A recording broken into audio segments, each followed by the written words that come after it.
Form भरायचा राहिला तर तो आज फॉर्म भरायचा आला आणि मीरा भाईंदरमध्ये आता माझा रॅली चालू आहे तर परत मी तिथे चालू आहे. आज रॅली होती, मला वाटतं या ठाण्यामध्ये जे ठाणं म्हणतात आमचं बालेकिल्ला आहे, त्या बालेकिल्ल्यामध्ये फॉर्म भरायला सुद्धा गुंडांना आणावं लागतं. आणि या दुर्दैव आहे ज्या मुख्यमंत्र्यांच्या ठाण्यामध्ये जर ह्या बघितलं असेल की 2 गुंडांमध्ये मारामारी पोलिसांच्या साक्षीने त्या ठिकाणी झालेली आहे आणि गुंड मोकाट सुटलेले आहेत. काही आमच्या लोकप्रतिनिधींना MP मडवीसारख्या आमच्या लोकप्रतिनिधी जो 3-4 वेळा निवडून आलेला त्यांच्यावरती खोट्या केसेस टाकल्या जातात, आमच्या कार्यकर्त्यांवरती खोट्या केसेस टाकल्या जातात. आणि आज कशा पद्धतीने तुम्ही बघितलं असेल पोलिसांना सुद्धा पोलिसांचं काम करून त्यांच्या कामामध्ये सुद्धा आपल्याला आणलं जातं. आणि आज तुम्ही बघितलं असेल साक्षात या गुंडगिरी फॉर्म भरण्याच्या ज्यासाठी रॅलीमध्ये तिथे 2 गुंडांमध्ये मारामारी झाली. आज तुम्ही बघितलं असेल त्या गुंडांना आतमध्ये टाकायला पाहिजे होतं, पण आज तुम्ही त्या रॅलीमध्ये विरोध आहे. हां, हे कुठलं राज्य आहे? कुठे नेऊन ठेवला महाराष्ट्र, कुठे नेऊन ठेवला देश?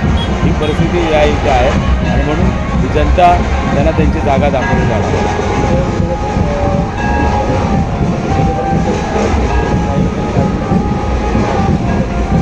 मला असं वाटतं बघा तो महायुतीच्या त्यातला विषय आहे त्याबद्दल मी बोलणं उचित ठरत नाही. शेवटी प्रत्येकाला वाटतं की माझ्या पक्षाला तिकीट मिळायला पाहिजे, परंतु आज कशा पद्धतीने या ठिकाणी चालू आहे म्हणजे आताचे उमेदवार म्हणजे माज झाल्यासारखं वागत आहेत, सत्तेचा गैरवापर करत आहेत. आज तुम्ही बघितलं असेल या ठिकाणी हजारो पोलिसांचा बंदोबस्त असतानासुद्धा पोलिसांच्यामध्ये त्या ठिकाणी गँगवॉरसारखं या ठिकाणी झालं आहे आणि ही खरोखर शर्मेने मान खाली करायची अशी घटना आहे. आणि या गोष्टीचा कुठेतरी आमचे पोलीस बांधव उघड्या डोळ्यांनी बघत आहेत. दुर्दैव आहे की त्यांनासुद्धा त्यांचं काम त्या ठिकाणी करून दिलं जात नाही.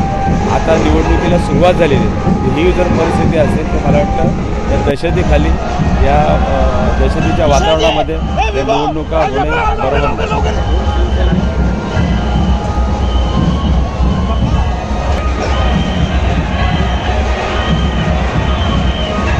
मला वाटतं आमचे शिवसेनेचे नेते संजय राऊतांनी पूर्ण त्यांच्या मागे असलेल्या सर्व गुंडांची लिस्ट त्या ठिकाणी फोटो सकट या ठिकाणी दिली आणि तेच गुंड आज फॉर्म भरायला या ठिकाणी आले. त्यातूनच जनतेने बोध घ्यावा की शेवटी कोणाला तुम्ही वोटिंग करणार.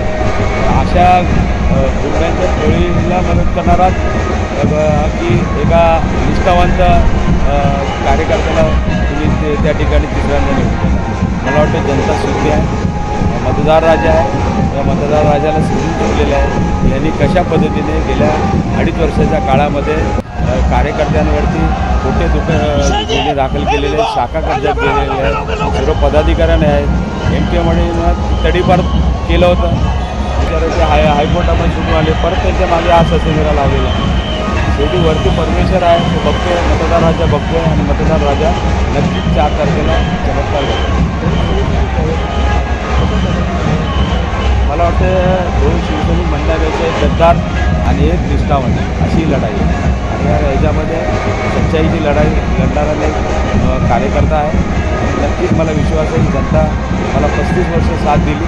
या जनतेने ठाणेकर नागरिक असतील, मीरा भाईंदर नागरिक असतील, त्याचबरोबर नवी मुंबईतले नागरिक असतील, त्यांच्या आशीर्वादामुळे जनता जनार्दनामुळे माझ्यासारखा एक सामान्य कार्यकर्ता गल्ली ते दिल्लीपर्यंत प्रवास करू शकतो.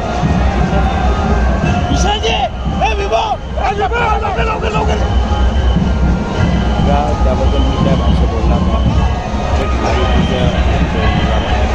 काय करायचं परंतु BJPने सुद्धा यातून धडा द्यावा की कशा पद्धतीने त्यांना माग आल्यासारखे त्यांना असं वाटतं की मुख्यमंत्री यांचाच आहे तर आम्ही जे काय करायचं करू. आज गणपत गायकवाडसारख्या माणसाला एक लोकप्रतिनिधी आहे, जो 2दा अपक्ष एकदा त्याच्यातून निवडून आलेला अशा कार्यकर्ता आज लोकप्रतिनिधीला या पोलीस स्टेशनमध्ये स्वतःच्या मुलाला जेव्हा मारहाण होते आणि त्या शेवटी त्या मुलाला मारहाण झाल्यानंतर त्यांनी जे काही कृत्य केलं आज तुम्ही बघितलं असेल सर्व ठिकाणी BJPचे कार्यकर्ते असतील उद्धव बाळासाहेब ठाकरे यांचे कार्यकर्ते असतील त्या ठिकाणी प्रत्येक ठिकाणी प्रत्येकाला त्या ठिकाणी दडपशाही चालू आहे, सत्तेचा गैरवापर चालू आहे, सर्व कार्यकर्त्यांवरती खोटे गुन्हे दाखल केले जातात आणि जनता ही उघडाडवाणी बघते. नक्कीच 4 तारखेला यातून चांगलं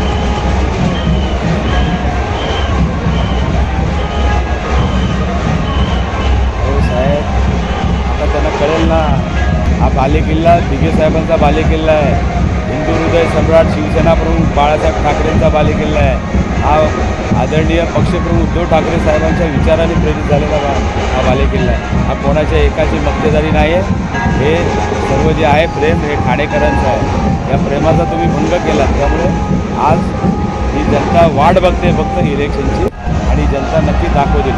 अरे आमचे धर्मवीर आनंद दिघे साहेबांनी तर सांगितलं होतं गद्दारांना क्षमा नाही, हे कुठलं या गद्दारांना सुद्धा थोडीच लोक क्षमा करणार आहेत. त्यामुळे दिघे साहेबांचा आदेश जो आहे तो नक्कीच या ठिकाणी दिघे साहेब गेले नाहीत, दिघे साहेब आहेत, बाळासाहेबसुद्धा गेले नाहीत, बाळासाहेबसुद्धा आहेत आणि नक्कीच ते यांना या गद्दारांना धडा शिकवतील आणि जनतासुद्धा त्या ठिकाणी धडा शिकेल.